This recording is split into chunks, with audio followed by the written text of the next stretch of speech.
بسم الله الرحمن الرحيم، والصلاة والسلام على سيد الخلق والمرسلين سيدنا محمد وعلى آله وصحبه أجمعين. اليوم أول يوم برمضان، إن شاء الله ينعاد عليكم جميعا باليمن والبركة. إخواني أبناء عمومتي من محافظة السويداء، أنا بدي أحاول أختصر. أثار أحد الأخوة، ما بعرف هو مين كشخص، إذا الاسم صحيح ولا مو صحيح، جابر أو هيك شيء، وكتب عدة فقرات يشهد علي ربي إنه مش مزبوطة أبدا، وأتحدى أي واحد يرجع لكل تسجيلاتي على البث المباشر إذا موجود. أنا لا سبيت حدا من إخوتنا، إن كانوا نسوان فهني خواتي وأنا بتشرف وبعتز فيهم، وهني حرائر الجبل وما بنقبل عليهم كلمة سيئة، لأن كانوا معنا في الرأي أو ضدنا في الرأي. اثنين، حتى إخواتنا الشباب، أنا اللي حاصل إنه تلاسنت علي الألسن بكلمات بذيئة جدا، وطالوا بالشتايم أمي وأختي ومش عارف شو كذا. أنا مسامحكم، لأنه إيش؟ لأنه هذا الوضع الناس كلها عم تغلي وفايرة يعني. أما أنا لأقول لكم شغلة، أنا أول من وقف بساحة ما يسمى الكرامي هذيك الأيام، وأنا متمسك في الكلمة هاي، وكنت أناضل لأجل أنه تنتقل من ساحة الكرامة إلى ساحة الإرادي. وسبق نوهنا أنه ساحة الكرامة غلط كعنوان، حتى إخواننا اللي بيفهموا باللغة العربية صح. أنا ما ناقصني كرامة، تطالب كرامتي من حدا ما حدا بيعطيني كرامتي، أنا باخذ كرامتي بنفسي بإيدي. أنا كنت عم بقول نسميها ساحة الإرادي، ساحة الإرادي يا أخي، الشعب يريد أنا أريد.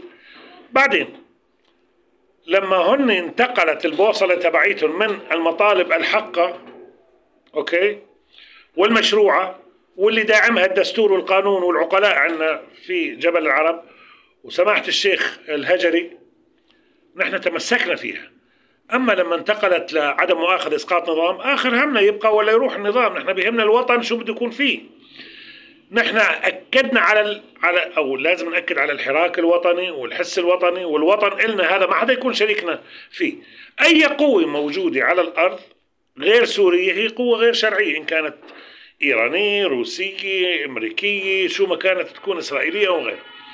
نحن اللي كمان أثارنا إنه يا أخي إسرائيل داخلة على الخط. إسرائيل ما جاي عشان سواد عيوننا، ولا جاي عشان تحقق رغباتنا ومطالبنا، ولا جاي تخدمنا بشيء. هي دولة محتلة، والدليل قرايبنا أهل بني معروف بفلسطين، يعني الكل بيعرف وصار واضح، هن موضحين لأخواتنا بفلسطين قديش هن عليهم ضيم وحيف من هذا الكيان.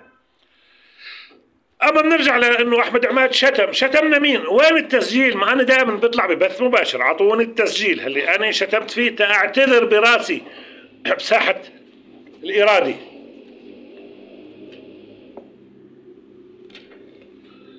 أنا إذا غلطان بشيء وثبت علي بالتسجيلات الفيديو، تخبروني الفيديو رقم كذا أو كذا، حكيت كلام بذيء بحق أهلنا بالسويدة ورموزنا الدينية أو حرائرنا خواتنا تاج راسنا، أتحدى أنا بدي أقعد بساحة الإرادي، ما ساحة الكرامة، ولا بسميها ساحة الكرامة يعني، ولا يمكن أقبلها ككلمة يعني. تحط رقبتي مداس عند الحق. خلينا نرجع شو قصة الحراك. يعني نحن في قضية الوطن يا جماعة، جدودنا جدودكم جدودنا كلنا أهل السويداء، من جدنا سلطان وقبل سلطان ناضلنا لأجل الوطن، يظلوا حاوينا بكل أطيافنا بكل مذاهبنا وعقائدنا ودياننا في سوريا، ونحافظ على كرامتنا. نعم أنا أكثر إنسان، وكلكم تعرفوا، رجعوا لفيديوهاتي. أتحدى إذا مو أنا كل مرة كنت أناضل لأجل المطالب الحقة، وكنت أتهم الحكومة السورية ويقول هذه الحكومة حكومة الاحتلال السوري، ما شفت حدا يعني إجا وقال لي يلا خلينا نكون فزعتك وكذا. بالعكس كانوا يتهموني بالخيانة، خيانة وطن. شوية رجعنا قلبنا ضد إسرائيل وأعوان إسرائيل وذيال إسرائيل على الأرض، كمان نحن صرنا حيشاكم قوادين وخون. احترنا بربكم، شو بدنا نعمل؟ أخي أنا آخر همي أحمد عماد يقول كلمته اللي هي أنا بعرفها، أنا تحت سقف الوطن نقطة انتهى. سقف الوطن وطني، وهو الوطن أولا، والأرض أرضي، والناس كلها هي شعبي وأخوتي وعزوتي، من أي طيف من الأطياف ومن أي محافظة كانت تكون. نحن جربنا الغربة وعرفنا مين السوريين وكيف لازم نحن دائما نكون مع بعض بهدف واحد ومبدأ واحد. أنا كان اعتراضي على هذا ما يسمى بهذا الحراك اللي مو مزبوط طبعا، أنا بحكي عن الحراك الشق الأول منه، إنه كان يمثلني، لأنه في مطالب إنسانية بتمسني بشكل مباشر، وأنا أطلع فيديوهات ضد الأداء الفاسد في مفاصل الدولة، زي المستشفى اللي يعني كلكم عارفين، أنا ما بدي أحكي كثير في الموضوع، في مواضيع أخرى في يعني في المياه، في كل شيء. نحن لازم نحدد أهدافنا، وبعدين مش كله المشكلة يا أخي قول مشكلتك، ما حدا مانعك، عندك أنت الفضاء مفتوح من خلال المنصات على الإنترنت، قول مشكلتك، بس أرجوك كمان تقدم الحل أو تساهم في الحل. أوكي؟ فأنا يا جماعة أعتذر إذا أسأت من غير قصد، لأنه مستحيل يكون أنا قاصد. أنا امبارح في واحد حكى معي اسمه ماهر من ألمانيا، جمال أو جمل أو هيك شيء، ما خلى كلمة بذيئة وتهديد ووعيد وتلقى وعدك ومش عارف شو بدنا نعمل، وأتحداك إنه هو يقول إنه أنا غلطت معه أو سبيت أو شتمت، وخليه يطلع دليله. أنا زلمة ما بعرف شو عم بحكي. أنا لما بدي سب أم واحد معناتها عم سب أمي، لأنه نحن بنعرف الفضل وما الفضل، بتعرف القصة.